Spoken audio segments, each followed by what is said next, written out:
40 million years ago. Pure, endless darkness. It wasn't dark due to a lack of light. It was dark because of a lack of sight. Although sunshine did filter 1,000 meters beneath the surface of ocean, and light permeated from hydrothermal vents to seafloor, brimming with life, there was not a single eye to be found in these ancient waters. No retinas, no corneas, no lenses. So all this light, all this life went unseen. There was a time that the very idea of seeing didn't exist. It was simply never been done before, till it was. So for reasons we're only beginning to understand, trilobites, the first organisms that could sense light, emerged. They're the first inhabitants of this reality that we take for granted. First to discover that there's something other than oneself, a world of many selves.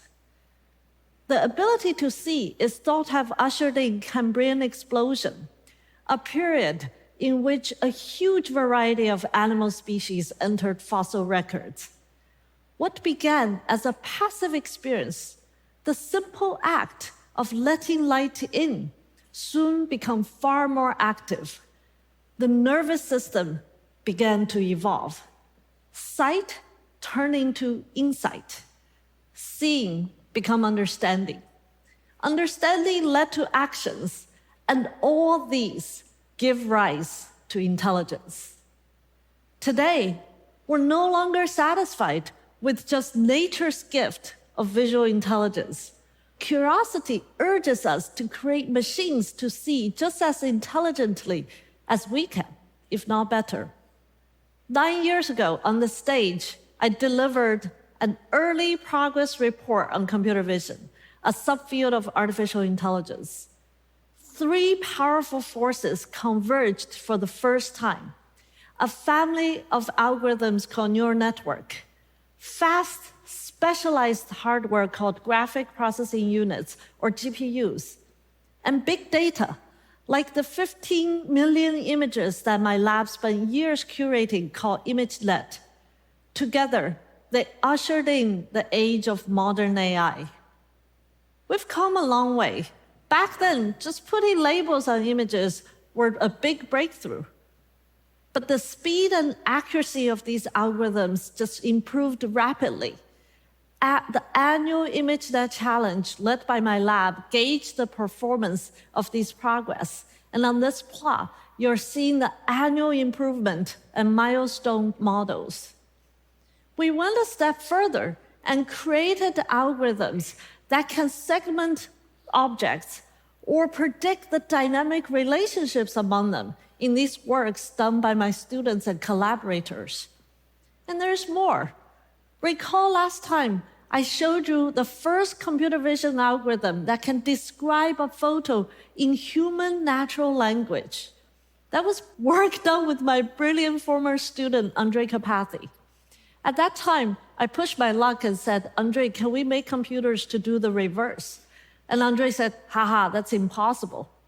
Well, as you can see from this post recently, the impossible has become possible. That's thanks to a family of diffusion models that powers today's generative AI algorithm, which can take a human-prompted sentence and turn them into photos and videos of something that's entirely new. Many of you have seen the recent impressive results of Sora by OpenAI. But even without the enormous number of GPUs, my student and our collaborators have developed a generative video model called Walt months before Sora. And you're seeing some of these results. There is room for improvement. I mean, look at that cat's eye and the way it goes under the wave without ever getting wet. What a catastrophe. And if past is the prologue, we will learn from these mistakes and create a future we imagine. And in this future, we want AI to do everything it can for us or to help us. For years, I have been saying that taking a picture is not the same as seeing and understanding. Today, I would like to add to that. Simply seeing is not enough. Seeing is for doing and learning. When we act upon this world in 3D space and time, we learn and we learn to see and do better. Nature has created this virtuous cycle of seeing and doing, powered by spatial intelligence. To illustrate to you what your spatial intelligence is doing constantly, look at this picture. Raise your hand if you feel like you want to do something. In the last split of a second, your brain looked at the geometry of this glass, its place in 3D space, its relationship with the table, the cat, and everything else, and you can predict what's going to happen next.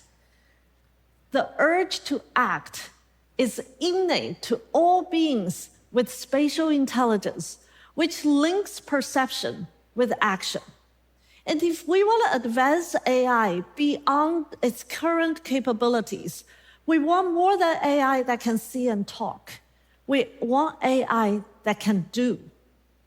Indeed, we're making exciting progress. The recent milestones in spatial intelligence is teaching computers to see, learn, do, and learn to see and do better. This is not easy.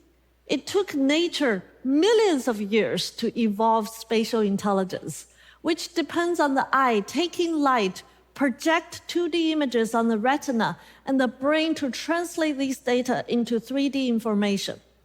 Only recently, a group of researchers from Google are able to develop an algorithm to take a bunch of photos and translate that into 3D space, like the examples we're showing here. My student and our collaborators have taken a step further and created an algorithm that takes one input image and turn that into 3D shape. Here are more examples. Recall we talked about computer programs that can take a human sentence and turn into videos. A group of researchers in University of Michigan have figured out a way to translate that line of sentence into 3D room layout, like shown here.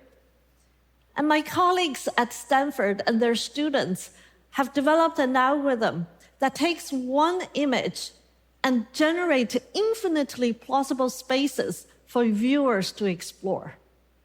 These are prototypes of the first budding signs of a future possibility, one in which the human race can take our entire world and translate into digital forms and model the richness and nuances.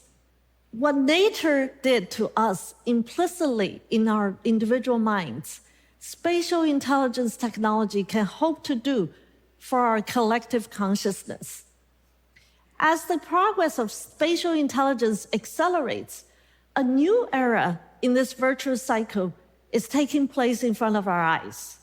This back and forth is catalyzing robotic learning, a key component for any embodied intelligence system that needs to understand and interact with the 3D world. A decade ago, ImageNet from my lab enabled a database of millions of high-quality photos to help train computers to see. Today, we're doing the same with behaviors and actions to train computers and robots how to act in the 3D world. But instead of collecting static images, we develop simulation environments powered by 3D spatial models so that the computers can have infinite varieties of possibilities to learn to act. And you're just seeing a small number of examples to teach our robots in a project led by my lab called Behavior. We're also making exciting progress in robotic language intelligence. Using large language model-based input, My students and our collaborators are among the first team that can show a robotic arm performing a variety of tasks based on verbal instructions, like opening this drawer, or unplugging a charged phone, or making sandwiches using bread, lettuce, tomatoes, and even putting a napkin for the user. Typically, I would like a little more for my sandwich, but this is a good start. In that primordial ocean in our ancient times, the ability to see and perceive one's environment kicked off the Cambrian explosion of interactions with other life forms. Today, that light is reaching the digital minds. Spatial intelligence are allowing machines to interact not only with one another, but with humans and with 3D worlds, real or virtual. And as that future is taking shape, it'll have a profound impact to many lives. Let's take healthcare as an example. For the past decade, my lab has been taking some of the first steps in applying AI to tackle challenges that impact patient outcome and medical staff burnout. Together with our collaborators from Stanford School of Medicine and partnering hospitals, we're piloting smart sensors that can detect clinicians going into patient rooms without properly washing their hands, or keep track of surgical instruments, or alert care teams when a patient is at physical risk, such as falling. We consider these techniques a form of ambient intelligence, like extra pairs of eyes that do make a difference. But I would like more interactive help for our patients, clinicians, and caretakers who desperately also need an extra pair of hands. Imagine autonomous robot transporting medical supplies while caretakers focus on our patients, or augmented reality guiding surgeons to do safer, faster, and less invasive operations. Or imagine patients with severe paralysis controlling robots with their thoughts, that's right, brainwaves, to perform everyday tasks that you and I take for granted. You're seeing a glimpse of that future in this pilot study from my lab recently. In this video, the robotic arm is cooking a Japanese sukiyaki meal controlled only by the brain electrical signal non-invasively collected through an EEG cap. Thank you. The emergence of vision 500 million years ago turned a world of darkness upside down. It set off the most profound evolutionary process, the development of intelligence in animal world. AI's breathtaking progress in the last decade is just as astounding. But I believe the full potential of this digital Cambrian explosion won't be fully realized until we power our computers and robots with spatial intelligence, just like what nature did to all of us. It's an exciting time to teach our digital companion to learn to reason and to interact with this beautiful 3D space we call home, and also create many more new worlds that we can all explore. To realize this future won't be easy. It requires all of us to take thoughtful steps and develop technologies that always put humans in the center. But if we do this right, the computers and robots powered by spatial intelligence will not only be useful tools, but also trusted partners to enhance and augment our productivity and humanity while respecting our individual dignity and lifting our collective prosperity. What excites me the most in the future is a future in which